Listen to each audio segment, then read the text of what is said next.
Bathe-ke abaningi insizwa le eyenza ividiyo ichaza laphana-ke ukuthi iluzwe yithuba beliyingqayizivele empilweni yayo. Lokho kulandela ukudutshulwa kwayo njengoba-ke yake yasilandisa ey'nkundleni zokuxhumana.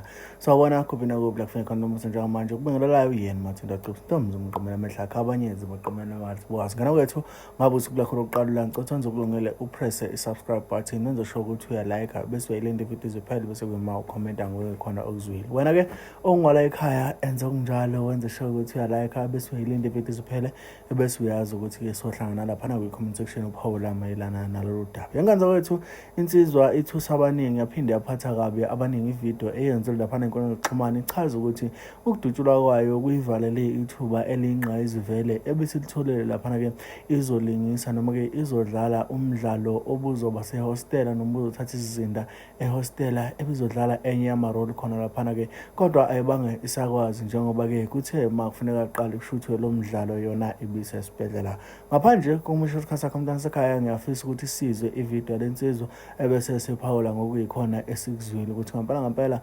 kuthini ukuphawula kwakho mayelana nalolu daba.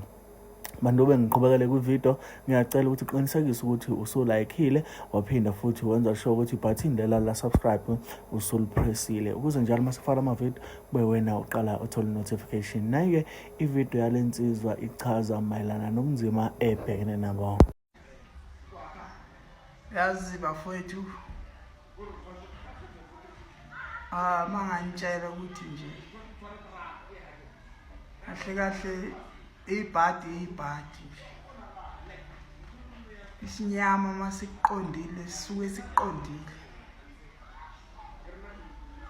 Yazi mangantshela ukuthi ngaphambi kokuba ngilimale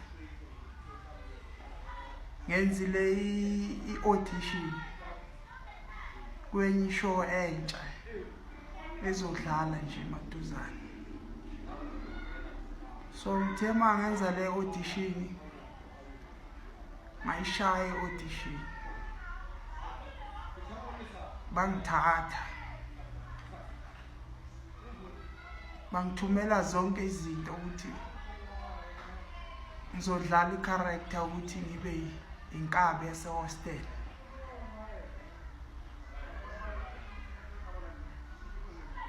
Bathi hayi uzoqala ngoMarch ukushuta. Nakho-ke mangithi ngiyahamba ngemsebenzini ngijwayele ukusebenza ngobhansa. Nakho-ke ngithi ngiyasebenza kohle sengehlelwa inkinga vele bangidubula lapho. Qala-ke manje hayi esibhedlela bangise esibhedlela ukuthi ngisiphi bangenze operation. Ngahlala eSteve Biko. The mangihleli laphana ngiqeda nje ukwenza operation kwangena i-call. Bheki, are you available? Ngakhona ukuqala ukushutha Monday.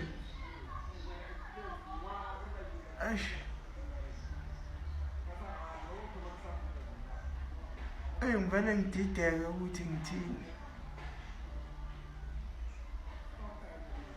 ngoba ngaleso sikhathi ngiseyinhlungwini nomlenze wakhona awukapholi usebuhlungu lokhu usanda uku-operate kunzima.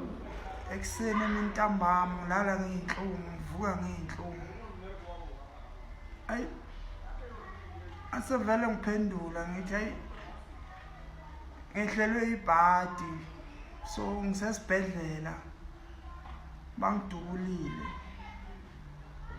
Yabo vesane ngibatshele vele sengisho ukuthi ukulimala kwami ungibuyisele emuva ngempilo ngoba nami bese ngiyibona ngiphume ehostela Bese ngiyibona ngiyekela lo msebenzi wokubhansa ngiphuma kuwo. ngoba irolo leyana bekuyirolo impela nje, bekuyirolo impela bengayitholile. Sengisho ukuthi lokhu kulimala kwami ngilahlekelwe iphupho lami elikhulu ebelizoshintsha impilo yami. Khona manje ngiyaphola yebo, kodwa inhliziyo yami ikhala igazi, inhliziyo yami iyabila mangicabanga ithuba engililuzile. Manje imini nobusuku zinhlungu, ngilwa nomlenze ukuthi uphole. Ebusuku uma kwashintsha iweather le kwabanda, ngikhala ngathi ngumntwana omncane. Angibazi ubuhlungu nje empilweni yami.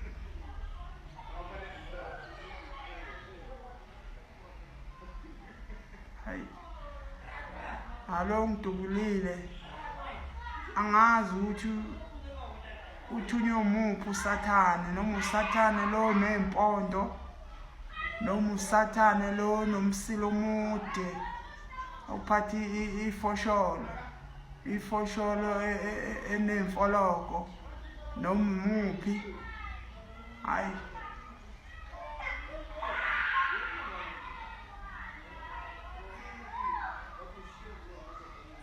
ivimbile impilo yami, ivimbile impilo yami.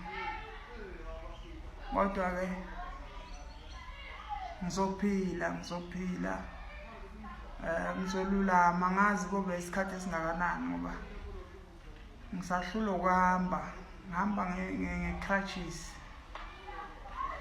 Ngisahlula ukuhamba, ngiyazama nje, kodwa ngiyakhona ukuthi ngiye etoilet, ngiyakhona ukuphuma ngiye etoilet, ngihambe ngochama, but ngihambe ibanga elincane, yabona. So injalo-ke ama-TikTokers, ngithi angibonge lapha kuma-TikTokers. Phela nina nifana nomndeni yimi, nomndeni wami.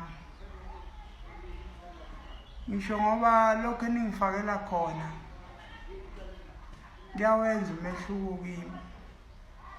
Lo 30 rand lo ongifakela wona, lo 50 rand lo ongifakela wona, lo 100 rand lo ongifakela wona, lo 150 lo ongifakela wona, uyawenza umehluko kimi bafowethu. Ngithi angibonge kakhulu. Izandla zedlula ekhanda bafowethu, izandla zedlula ekhanda. Niyakhona ukuthengisa inkwa ngoba ngisalimele nje, ngingakwazi nokwenzana, ngingakwazi ukusebenza. Ngithi hawu, ningabantu, kungandi la nithathe khona, kodwa kwande emakhaya. Danko.